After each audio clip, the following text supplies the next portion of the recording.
नमस्कार दोस्तों, यदि आप भी प्रयागराज महाकुंभ 2025 के इस पर्व में शामिल होना चाहते हैं या कि फिर यहाँ पर स्नान करने के लिए आना चाहते हैं तो इस वीडियो को पूरा देखिएगा। इसमें हम आपको कंप्लीट जानकारी देंगे। देखिए, इतना लोग यहाँ पर स्नान करके वापस आ रहे हैं। क्योंकि यदि आपको यहाँ पर आना है तो कम से कम आपको कितना पैसा रख लेना चाहिए अपने पास में, क्योंकि यहाँ पर बहुत ज़्यादा दिक्कत हो रही है, भीड़ ज़्यादा हो जा रही है और जितनी सब सुविधाएं सरकार की तरफ से दी गई हैं पूरा व्यक्तिगत मिल नहीं पा रही है। हम आपको पूरा डिटेल बताएंगे कि आपको कितना रुपए लेके आना है और कब आना है, कैसे आना है, सारी चीज़ें आपको इस वीडियो में समझ में आ जाएगी। फिलहाल आप देखिए कि ये वो ब्रिज दिख रहा है आपको, इधर से देखिए यहाँ पर फिलहाल ये देखिए जो पीपा पुल है, पीपा पुल पर इस वक्त हम हैं। और आपको यदि यहाँ पर प्रयागराज में आना है तो दो चीज़ों का हमेशा ध्यान रखें कि पहली चीज़ तो ये कि आपको फ्री वाला भंडारा में भोजन करना है, नहीं तो आपके बहुत ज़्यादा पैसे लग जाएंगे। क्योंकि जो दुकानें लगी हुई हैं यहाँ पर देखिए धारा कितनी तेज़ चल रही है गंगा जी की। हम ये कहना चाहते हैं कि जो दुकानें लगी हैं प्रयागराज में वो बहुत महंगी है। मतलब कि अगर 50 रुपये में पराठा खरीदते हैं या कोई पूड़ी खरीदते हैं तो 50 रुपये में एक मिलता है, मतलब 25 का मिल रहा है, मतलब 50 रुपये में दो मिलता है, वो भी बहुत पतला पतला।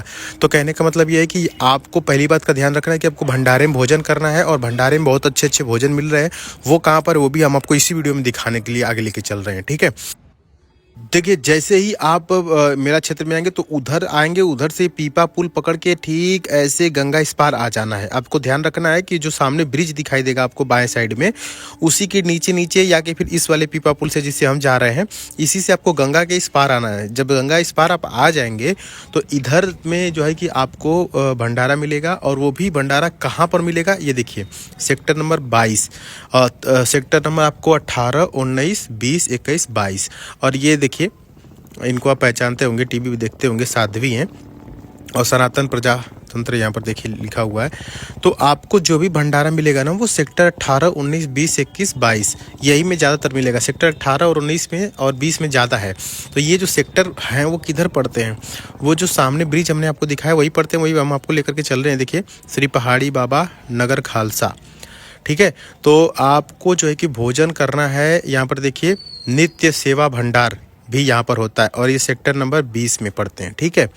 तो फिलहाल हम लोग यहाँ पर हैं और आपको बता दें कि रैन बसेरा लेने के लिए भी आपको सेक्टर नंबर 19 में जो बनाया गया है जन आश्रय, वहीं पर आपको रहना है। अगर आप प्राइवेट रूप से आते हैं या खुद सेल्फ आप सोचते हैं कि नहीं हमें कोई दिक्कत नहीं है, भंडारा मिलेगा तो भी नहीं तो भी हम प्राइवेट भी लेकर के रह लेंगे, तो एक आदमी के लिए कम से कम जो पैसे वाले हैं ना वो कम से कम 5,000 में बुकिंग हो रही है। ऊपर से GST अलग से लग रहा है, मतलब कि सिंगल और प्रतिदिन का वो रेट हम आपको बता रहे हैं। वहीं पर यदि आप 2 लोगों के लिए बुक करते हैं तो कम से कम 8 से 10 हज़ार रुपया होता है। और एक पारिवारिक टाइप का रूम है वो 18,000 रुपया है, ठीक है, प्रतिदिन का, और ऊपर से GST भी है। तो सोचिए इतना ज़्यादा महंगा है। और महंगे की बात कर लें कि यदि आपको खाने के लिए अगर एक टाइम का अगर भोजन करने के लिए आप बैठ जाएँ तो कम से कम 100-150 रुपये थाली पड़ने वाला है। तो इसमें यदि आप आते हैं, और रही बात पैदल चलने की तो कितना पैदल चलना पड़ सकता है, तो देखिए प्रयागराज अगर आप आते हैं नहान वाले दिन पे तो कम से कम आपको 15 किलोमीटर पैदल जाना पड़ेगा और फिर नहा के 15 किलोमीटर आना भी पड़ेगा। मतलब आप अपने साधन से भी आएंगे तो 10 से 15 किलोमीटर पहले आपकी गाड़ियाँ रोक दी जा रही हैं और वहाँ पे आपको पैदल चल के जाना पड़ रहा है। फिर वहाँ से आप जो कि स्नान करके और फिर तुरंत आज जब वापस आएंगे तो उतना फिर चलना पड़ेगा। मतलब टोटल 25 से 30 किलोमीटर चलना पड़ेगा। यह चीज़ आपको मान के ही यहाँ पर आनी है। तो इतना ज़्यादा पैदल चलने के लिए तैयार है, एटलीस्ट 20 किलोमीटर अगर आप चलने के लिए तैयार है और तो आइए। और अकेले के लिए, एक व्यक्ति के लिए अगर आप थोड़ा मतलब ढूंढना नहीं चाहते कि भंडारा कहाँ पे है, फ्री में रहने वाला कहाँ पे है, देखिए मैंने बता दिया सेक्टर 17, 18, 19, 20, 21 ये तो मैंने बता दिया सेक्टर, और उधर ही मैं अभी आपको लेकर के भी चल रहा हूँ। लेकिन ये देखिए, लेकिन बता तो दिया, लेकिन अगर आप इस स्थान पे नहीं आना चाहते, देखिए थाना अखाड़ा, और अखाड़ा क्षेत्र में ही आप आएंगे तो आपको सुविधाएं मिल पाएंगे। थाना अखाड़ा देख रहे हैं ना, ये अखाड़ा के लिए स्पेशल एक थाना बनाया गया है। जैसा कि आपको पता है कि प्रयागराज को जो कि कुंभ क्षेत्र है, कुंभ नगर करके इसको एक जिला घोषित कर दिया गया है।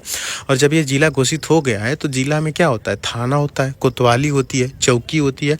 तो इसी प्रकार से अलग अलग जगह पे थाना, कोतवाली, चौकी सभी चीज़ें बना दी गई हैं। तो यहाँ पर जब आप आते हैं तो यदि आप सोचते हैं कि हम फ्री का भोजन नहीं खोजेंगे या रहने के लिए नहीं या कष्ट नहीं सहना चाहते हैं, तो कम से कम 5,000 रुपया एक व्यक्ति का यहाँ पर लगने वाला है। ठीक है, तो इस हिसाब से आप बजट बना करके चलिएगा। कम से कम 2-3 हज़ार रुपया तो रख ही लीजिएगा, क्योंकि परेशानी हो सकती है। ठीक है, तो एक्स्ट्रा पैसा होना चाहिए और अंदर इतना क्षमता होना चाहिए कि नहीं हम 15-20 किलोमीटर चल सकते हैं। एक चीज़, दूसरी चीज़ ये है कि यदि किसी की तबीयत खराब हो, ये देखिए पंचायती अखाड़ा है आपके घर में, या कोई बुजुर्ग हो या कोई महिला हो, तो आप अवॉइड कीजिए कि न आए। आप आइए, स्नान करने के लिए इच्छुक हैं आप, जो है कि नहान वाले दिन पर मत आइए। जिस दिन शाही स्नान है उस दिन मत आइए, उसके अलावा उसके 1-2 दिन पहले मत आइए, 1-2 दिन बाद मत आइए। जैसे अभी फ़िलहाल आपको आना है तो आप 17 को आइए, 18 को आइए, 19 को आइए, 20 को आइए, 21 को आइए। लेकिन जो मौनी अमावस्या वाला स्नान है 29 को, उस दिन मत आइए। उसके 1-2 दिन पहले मत आइए, उसके 1-2 दिन बाद तक मत आइए। ये देखिए डमरू वाला गेट कितना खूबसूरत यहाँ पर बना हुआ है प्रयागराज महाकुंभ में। तो इतने जो है कि कमेंट्स आ रहे हैं, जो कमेंट्स आ रहे हैं सारे कमेंट्सों का मैंने रिप्लाईस में आपको दिया है। फिलहाल आप देख सकते हैं कि हम संगम घाट पर पहुंच चुके हैं। संगम त्रिवेणी घाट यही प्रमुख घाट है और यहीं पे स्नान आदि हो रहा है और यहाँ पर लोग स्नान करने के लिए दूर दूर से आ रहे हैं। अभी बता दें आपको कि मकर संक्रांति वाले दिन करीब 2.5-3 करोड़ लोग स्नान इसमें किए हैं और साथ ही साथ वहाँ पर गंगा सागर में भी स्नान चल रहा है। तो गंगा सागर में भी 30-35 लाख लोग वहाँ पर भी स्नान किए थे। फिलहाल आप देख सकते हैं कि कितना लोग यहाँ पर स्नान कर रहे हैं। लोगों के अंदर काफ़ी ज़्यादा हर्षोल्लास है, लोग काफ़ी खुश हैं इस चीज़ को देखते हुए। यहाँ पर देखिए भीड़ आप देख सकते हैं कि फ़िलहाल इतना ज़्यादा भीड़ है और यह प्रतिदिन की भीड़ है। प्रतिदिन कम से कम 35 लाख 40 लाख लोग यहाँ पर स्नान कर रहे हैं प्रतिदिन। तो आपसे मैं यही कहना चाहता हूँ कि यदि आप हमारी वीडियो अभी तक देख रहे हैं तो हम आपसे यही कहेंगे कि आप बिना नहान वाले दिन आइए। जया मतलब जिस दिन जो है कि शाही स्नान ना हो, जिस दिन अमृत स्नान ना हो, उसी दिन आइए। ठीक है, 1-2 दिन मतलब इधर उधर करके आइए। ठीक है, यदि आप ट्रेन से आना चाहते हैं तो नज़दीकी रेलवे स्टेशन आपको रामबाग रेलवे स्टेशन पड़ेगा, या कि फिर आप अगर प्रयागराज जंक्शन से भी आते हैं तो वहाँ से आपको ऑटो मिल जाएगा। अदर दिन, जिस दिन नहान नहीं है उसके दिन के अदर दिन की बात कर रहा हूँ। ठीक है, तो जो जिस दिन शाही स्नान नहीं है तो वहाँ से बैरहना चौराहा एक पड़ता है, वहाँ तक के लिए आप ऑटो ले लीजिएगा। ऑटो वाला आपसे रामबाग से तो 10 रुपया लेता है और वहाँ से 30 रुपया लेगा।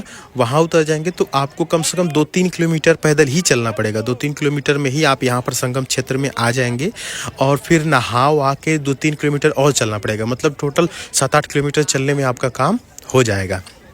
लेकिन यदि आप नहान वाले दिन आते हैं तो आप कितना ही बड़े सोर्स वाले हैं या कि आपके यहाँ किसी की ड्यूटी वूटी लगी उसमें, तो सोर्स जुगाड़ नहीं काम करेगा। आपको कम से कम 20-25 किलोमीटर पैदल चलना पड़ेगा। ठीक है, तो इतनी बातों का ध्यान जरूर रखिए। बाकी और भी कोई मन में आपके सवाल होगा तो कमेंट बॉक्स में इसमें पूछ लीजिएगा। फिलहाल ये देखिए कितना खूबसूरत नज़ारा आपके सामने है प्रयागराज महाकुंभ का। और हम तो यही कहेंगे कि आप वीडियो को ज़रूर सब्सक्राइब करें, क्योंकि चैनल को सब्सक्राइब करें ताकि कोई भी अपडेट हो तो मैं आपको वहाँ तक बताता रहूँ। एक चीज़ और है कि कई लोगों के कमेंट आते हैं कि पार्किंग कहाँ पर करें यदि हम बाइक से आते हैं या कि फिर कार से आते हैं तो पार्किंग कहाँ पर करें। उसके लिए मैंने एक अलग वीडियो बना दी है पार्किंग के लिए, तो उसको आप ज़रूर देख लीजिएगा। और साथ ही साथ कुछ लोगों का ये भी सवाल है कि यदि हम अकेले आते हैं प्रयागराज महाकुंभ में तो कहाँ पर मतलब कैसे स्नान करेंगे। तो देखिए अकेले आते हैं तो ये काफ़ी ज़्यादा रिस्की होगा आपके लिए। मैं तो यही कहूँगा कि आप अकेले ना आएँ। आप जब भी प्रयागराज में आएँ तो यहाँ पर कम से कम 2 लोग या 3 लोगों को साथ में लेकर के आएँ, क्योंकि देखिए अकेले आप स्नान करेंगे आपका सामान कोई भी लेकर के भाग जाएगा। यहाँ पर कोई भी गारंटी नहीं, क्योंकि देश के कोने कोने से लोग आ रहे हैं और विदेश से भी लोग आ रहे हैं। तो कब कहाँ आपका सामान चला जाएगा इसकी कोई गारंटी नहीं है। लेकिन अगर आप 2 लोग होंगे, कम से कम 2 लोग, तो एक बंदा जो है कि आपकी सामान देखेगा और आप जो है कि स्नान कर लेंगे, फिर आप उसका सामान देखेंगे वो स्नान कर लेगा। तो यहाँ पर कम से कम 2 लोगों की ज़रूरत निश्चित तौर पर है। ठीक है, बाकी प्रयागराज महाकुंभ में आप स्नान करने आए, हमारी तरफ से यही हम गुजारिश करेंगे। यह वीडियो काफ़ी इंफॉर्मेटिव है, क्योंकि बहुत सारे एस्पेक्ट पे जो कमेंट्स आ रहे हैं ना, सभी के मैंने रिप्लाई इस वीडियो के माध्यम से आप तक दिया है, क्योंकि यही मेजर प्रॉब्लम हो रही है। जो लोग भी आ रहे हैं उन प्रॉब्लम्स में से जैसे कि मैंने बताया कि अब फ्री वाला भंडारा किस सेक्टर में कर लेंगे, और उसके बाद रहने के लिए भी उसी सेक्टर में है 17, 18, 19, 20, और कार पार्किंग वगैरह के लिए, और नज़दीकी रेलवे स्टेशन प्रयागराज प्रयागराज रामबाग है और उसके बाद जंक्शन है, जंक्शन से बहरैना तक आप ऑटो लेकर के आ सकते हैं और उसके बाद पार्किंग वगैरह के लिए। तो यही सब चीज़ें हैं, आपको इन्हीं चीज़ों का ध्यान रखते हुए प्रयागराज महाकुंभ में ज़रूर आना है। देखिए गंगा जी यहाँ से कितना बढ़िया लग रही हैं और ये देखिए इस उम्र में लगभग 60-65 की उम्र है और कितना ज़्यादा उमंग और उत्साह दिख रहा है। जो लोग भी प्रयागराज आ रहे हैं, स्नान कर रहे हैं, काफ़ी ज़्यादा उत्साहित हैं, काफ़ी ज़्यादा लालायित हैं और काफ़ी ज़्यादा आनंदित हैं। आप भी आइए प्रयागराज महाकुंभ में स्नान कीजिए और इस वीडियो को लाइक कर दीजिएगा, अपने दोस्तों के साथ शेयर कर दीजिएगा और चैनल को ज़रूर सब्सक्राइब कर लीजिएगा, क्योंकि आपके लिए ठंडी में आते हैं, वीडियो बनाते हैं ताकि आप तक नॉलेज और आप तक जो है कि आपके क्वेश्चंस का जवाब मिल सके। चलिए मिलेंगे आपसे अगली वीडियो में, तब तक के लिए नमः पार्वती पतये हर हर महादेव। जय प्रयागराज, जय भोलेनाथ, हर हर महादेव।